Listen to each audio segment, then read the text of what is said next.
All right, we have a lot to break down and no time to waste because I have this unshakable feeling over the past few months that everybody orbiting Donald Trump is perpetually on the verge of some sort of mental health break. I mean, you look at Pete Hegseth when he gets in front of a camera, he's always half shouting and sweating his ass off. Mike Waltz just got ejected from his seat. Even the president himself makes posts that read like he's in the middle of a manic episode. I'm not saying that to be edgy.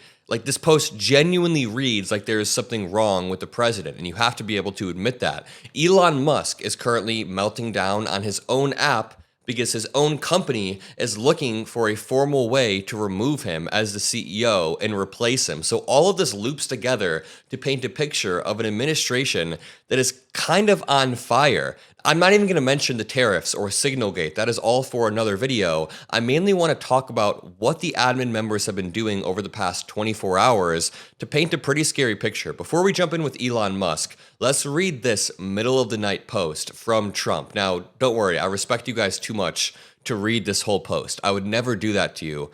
But let's read a few key portions that really show how the president's losing his damn mind. So he said, "The Democrats are really out of control. They have lost everything, especially their minds. These radical left lunatics are into the impeachment thing again." All right.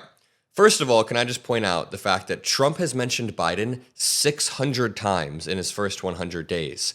ABC did a study, and apparently Biden only mentioned Trump less than 30 times in his first 100 days. So every single time Trump pivots to the Democrats, he's trying to distract. He then just rants about inflation, which is going to be caused by him because of his tariffs, Russia, Ukraine.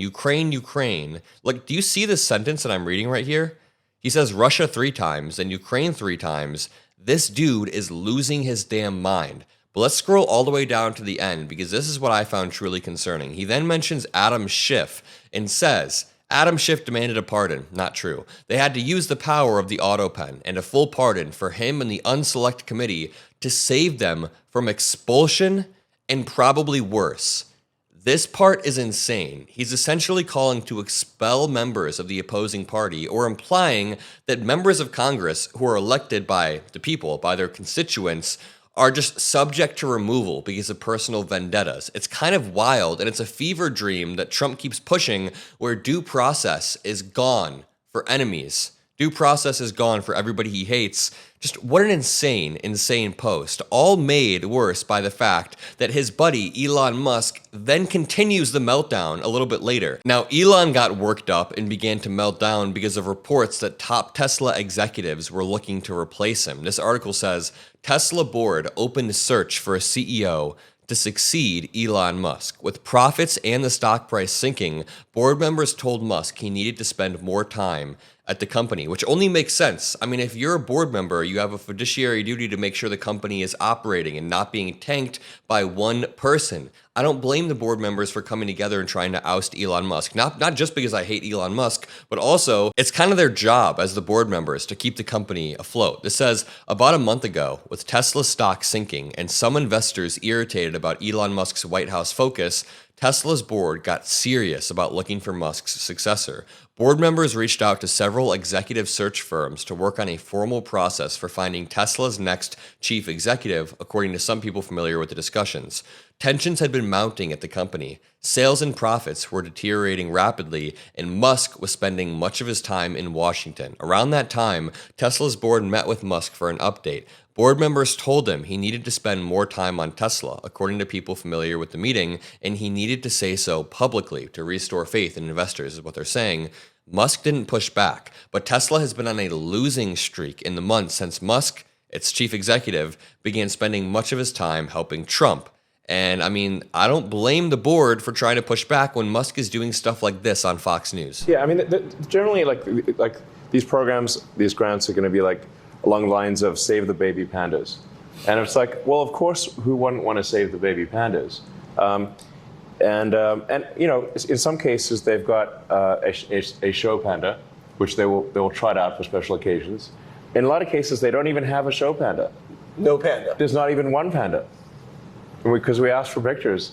And okay, I'm going to try to say this carefully because Elon Musk is inversing reality in a very, very dangerous way. He's claiming that Democrats have to rely on manufacturing evidence to make an appeal to emotion. He's saying that we'll be like, save the panda, when there's actually no panda to save, when that is exactly what Doge has done. In the vast majority of cases, Doge does not provide any sort of information, any sort of external verification of any of their findings, but they make these insane appeals to wokeness. It's not even an appeal to an emotion. It's an appeal to anti-wokeness, let's call it. They'll be like, did you hear there are DEI dance classes in Mumbai? They'll literally just throw a dart at a woke board and be like, did you hear that there's black trans swimmers over in, I don't know, South America? And then Republicans will go, oh my God, oh my God. That is literally the definition of manufacturing evidence to appeal to emotion. Now we're saying, hey,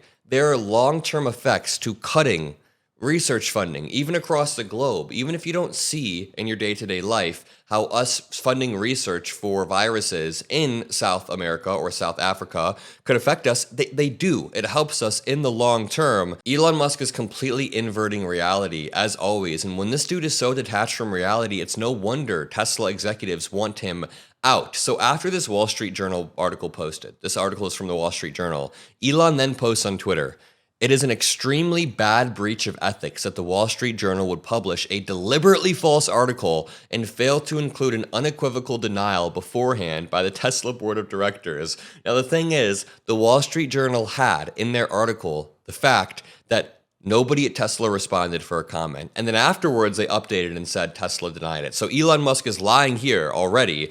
But when he says that Wall Street Journal is posting a deliberately false article, wow, could you imagine deliberately posting falsehoods online? Could you imagine using your platform or your app to post falsehoods to millions of people? Elon Musk would never. And obviously, if the Wall Street Journal were lying, I would call them out for it. But the Wall Street Journal seems to have verifiably talked to multiple anonymous sources within Tesla that backed all of this up. And the person that's opposing those multiple anonymous sources is just Elon Musk. Elon Musk is the sole man who's refuting the story. And I'm going to go ahead and trust the multiple sources within Tesla over Elon Musk, whose feed is just a bombardment of lies and slop and misinformation and conspiracy theories. So I feel like what we're witnessing from Trump and Musk isn't the end of the admin. The admin is still beginning. I'm not going to say the walls are closing in or whatever, but I do think that both of their crisis management skills are pretty poor. We really see it with Trump. We saw it during COVID. We saw it after the election, after he lost it. We saw it even when that plane crashed over the Potomac a few months back and he came out and blamed it on DEI. This dude's crisis management skills are abysmal, and right now there are multiple 5-alarm fires. Supply chains are about to be heavily disrupted once the tariffs take effect in just a week or so. After that, he has to deal with the Signal Gate fallout because he's currently shifting around Mike Walls and Marco Rubio. I'll make a video on that. There are multiple 5-alarm fires going on with deportations, with El Salvador, that Trump just doesn't know how to put out. He's not smart enough. I'll leave it at that. Drop a like, subscribe. I love all of you, and I'll see you in the next one. Peace out.